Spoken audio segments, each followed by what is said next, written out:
En medio de la consternación, frustración, desasosiego, molestia que ha dejado, incomodidad, desconcierto, incertidumbre que ha dejado el fracaso de esta llamada Operación Gedeón. En el día de ayer leía dos tweets muy interesantes. El problema de Venezuela no es falta de coraje o valentía, es una sociedad que ha resistido durante 21 años el intento sistemático por imponer hegemonía. El problema central es estratégico. Hay una estructura de oportunidades, entre comillas, esperando por mayor asertividad. Y el otro tuit decía, no es verdad que durante 21 años la oposición lo ha hecho maravillosamente bien, que ha hecho todo lo que tenía que hacer y cómo lo debía hacer. No. Y los aciertos que sí ha tenido por diversas razones no han sido sostenibles. Es hora de encarar ciertos mitos. El autor de ambos tweets es el destacado politólogo venezolano John Magdaleno. Vamos hasta Caracas para conversar con él. John, gracias por concedernos estos minutos en el programa de hoy. Hola César, muchas gracias por tu gentil invitación y a tu orden, desde luego. ¿Cuáles son estos mitos que hay que encarar, John? Bueno, César, pienso que esencialmente tres, aunque el repertorio es largo, pero vamos a concentrarnos hoy solo en tres.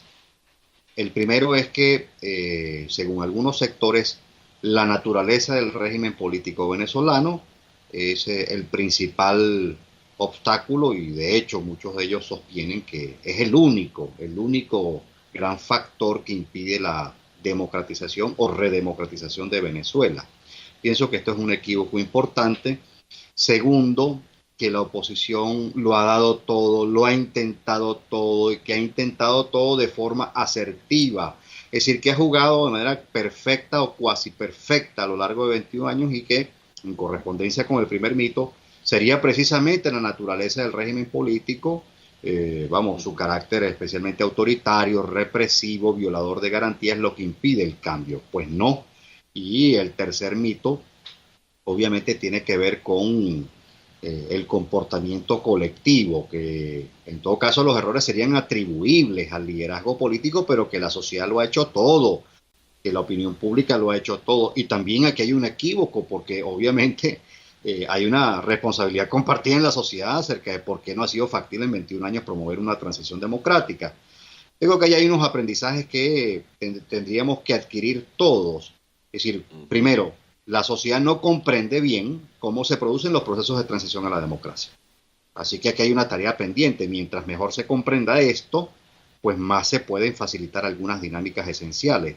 Segundo, es que para que eso sea factible hace falta mayor nivel de organización, de articulación estratégica, de coordinación entre diversos actores. Y hay muchos que todavía obran en la dirección de confeccionar una estrategia y ponerla a rivalizar con las del resto de los factores. Así que hay muchos aprendizajes, muchas lecciones que podrían derivarse precisamente de construyendo, refutando esas mitologías. Entiendo, John, que cuando escribes estos tweets en el día de ayer, lo escribes bajo este espíritu, digamos, de desconcierto que nos ha dejado a los venezolanos esa operación Gedeón, una operación, por decirlo menos, chapucera, mediocre, absurda. Más que el guión de una película de acción, parece el guión de una película de comedia. A ver, ¿qué pasó a tu entender en esta operación Gedeón? ¿Qué es para ti la operación Gedeón? Bueno, César, aciertas en tu pregunta. No solo que la escribo en ese contexto, sino francamente molesto por que se haya cometido un error de esta magnitud, de un amateurismo impresionante. Lo que yo puedo entender hasta la fecha, conforme a la información que se ha hecho pública, es primero que la operación sí había sido explorada en conversaciones privadas con agentes que son contratados para esos fines por intermedio de empresas. Segundo, que estos individuos que se dedican a esas operaciones militares, mercenarios se les llama en la conversación cotidiana, habrían tenido contacto con las más altas esferas de la dirección política opositora. Tercero, que se habría explorado incluso un contrato sobre el cual solo se ha podido conocer una versión sintetizada, pero entiendo que el contrato original tenía más de 70 páginas, quizá más de 80. Luego, que en efecto llegó a explorarse la posibilidad de poner en marcha esa operación y que esa operación eventualmente fue considerada como una opción estratégica disponible para acometer los fines que se declaran incluso públicamente. Es decir, a todas luces me parece que no hay escapatoria de una sanción y una crítica pública en virtud de la gravedad de las premisas estratégicas, los errores de partida sobre los cuales está estructurada la operación. ¿Qué llamas errores de partida, John? Bueno, César, primero, decía el maestro Sun Tzu, localiza la batalla en el territorio que te resulte más conveniente. Si tú intentas desafiar a un régimen autoritario hegemónico, que vamos a decirlo con todas sus letras, César, tiene algunos rasgos pretotalitarios y sultanísticos, pero la columna vertebral es autoritarismo hegemónico, pues hay algo que ya sabemos en el siglo XXI sobre ese tipo de regímenes. Son muy eficaces cooptando las Fuerzas Armadas y por tanto son muy eficaces obrando con aparatos de inteligencia política y militar policial. Por tanto, tú quieres desafiar al régimen operando de esta manera como se exploró, tú quieres desafiar al régimen en uno de los territorios en los que en efecto ha sido más eficaz a lo largo de 21 años.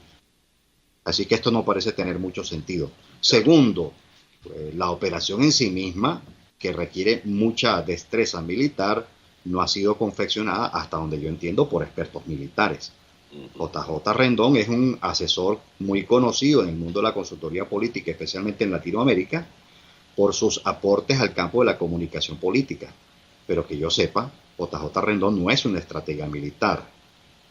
Otra premisa de partida equivocada es obviamente pensar que esto no se iba a saber en el caso de haber tenido contacto con un individuo cuyo oficio es que le paguen para acometer estas operaciones. Es decir, la oposición tenía que haber sabido que se exponía a la idea o al escenario de que si no se le pagaba a este individuo, él podía vender sus servicios a otros factores. Y quién sabe si lo hizo en efecto con el gobierno. Sí, porque llama la atención las únicas dos personas que hayamos podido ver que hablan con propiedad de la operación Gedeón en público, aparte del norteamericano Goodross, han sido JJ Rendón por un lado y Diosdado Cabello por el otro. Y ambos han confesado que han dado dinero para financiar la operación. El uno $50,000, el otro no especificó cifra alguna, pero en su programa dijo que hasta había tenido que pagar porque ellos habían infiltrado. Ahora, dijiste, personas del más alto gobierno interino. ¿Es JJ Rendón un miembro importante en este gobierno interino? Bueno, es uno de los principales asesores nombrado por el propio Juan Guaidó. Y de hecho, la discusión que hay es si Guaidó firmó o no el contrato. Pero a ver, en estricto sentido, y lo que digo puede resultar un poco odioso para algunos sectores, pero la verdad no puede ser soslayada. Vamos a suponer que Guaidó no firmó el contrato. Eso lo libera de responsabilidades, acusaciones, críticas, problemas de imagen. En mi opinión, no hay manera. No hay manera que se pueda zafar de un escándalo de esta naturaleza. Siendo así, John, ¿cómo queda Juan Guaidó después de este fiasco de la operación Gedeón? Bueno, en mi opinión, con una imagen lesionada severamente, seguramente experimentará a partir de ahora un problema serio de credibilidad y desde luego no son solo problemas de imagen, César, los que creo que le vienen ahora a Guaidó, sino que esto me parece trae más cola. Esto tiene unos efectos sobre la dirección política de la oposición en su conjunto, que me imagino que tendrá que discutir si se reorganiza, si se reestructura, si hay nuevos actores que presionan por integrar, formar parte del liderazgo de los espacios de toma de decisiones. Es decir, lo que veo es que lo que sobreviene es una reestructuración en general. Este tema es sumamente grave como para que, intentemos minimizar sus impactos. En medio de esta situación tan compleja, pesarosa, amarga, frustrante, no deja de venirnos una sensación de déjà vu con lo que aconteció aquel nefasto 30 de abril del 2019. De hecho, El Nacional, al momento de reseñar los hechos de la Operación Gedeón, ilustra con una fotografía del 30 de abril donde aparece frente a la Carlota Leopoldo López, consternado, con cara de pocos amigos, ya se había frustrado todo, y a su lado le acompaña un hombre fuertemente armado, es el capitán Sequea.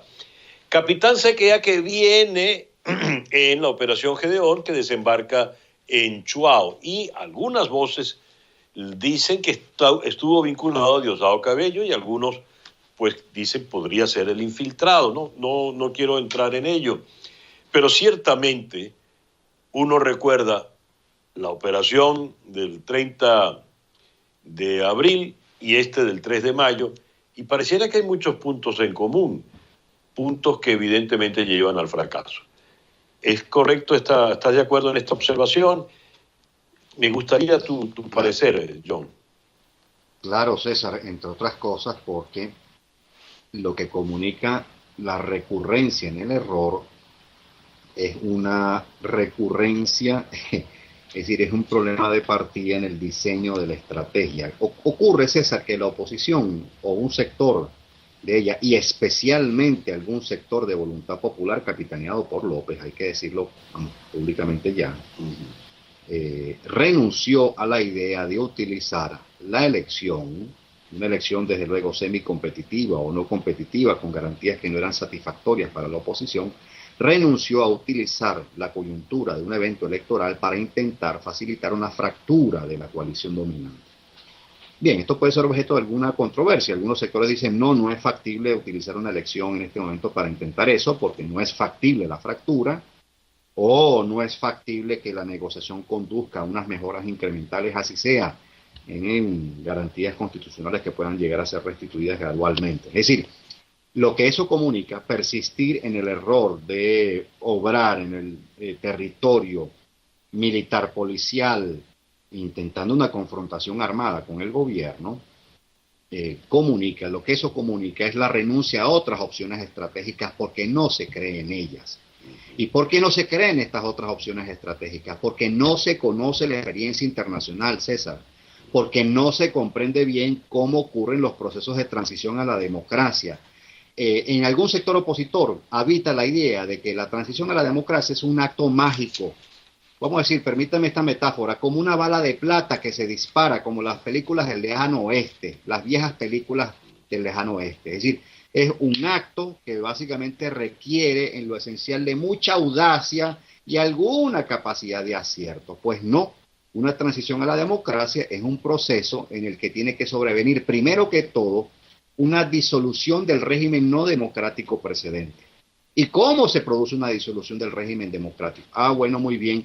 Se le tienen que plantear una o varias crisis de legitimidad a ese régimen político. ¿Y cómo se hace eso? Eso está muy bien descrito en la experiencia internacional y la literatura, pero como esto no se conoce, como se desprecia el conocimiento científico, vamos, César, estamos hablando de casi 45 años de literatura e investigación comparada sobre esta materia. Es decir, algún acervo acumulado hay. Nosotros en Venezuela hemos investigado 102 casos de transiciones, pero hay otros autores, otros investigadores internacionales que han investigado 128, por ejemplo, el caso de los profesores Guo y Estradioto, y el caso de los profesores Lindbergh, Lindenford, etcétera. Ellos han investigado 120. Es decir, como se desprecia el conocimiento científico, como hay una cierta arrogancia corporativa en esta materia, entonces por supuesto se persiste en el error. Entonces la pregunta que hay que hacerse es, bueno, esta vez sí va a haber un aprendizaje colectivo significativo sobre esta materia. La sociedad en su conjunto se va a interesar por comprender cómo funcionan estos procesos. Va a buscarse el acervo de conocimiento que existe sobre la materia a lo largo de 45 años acumulados.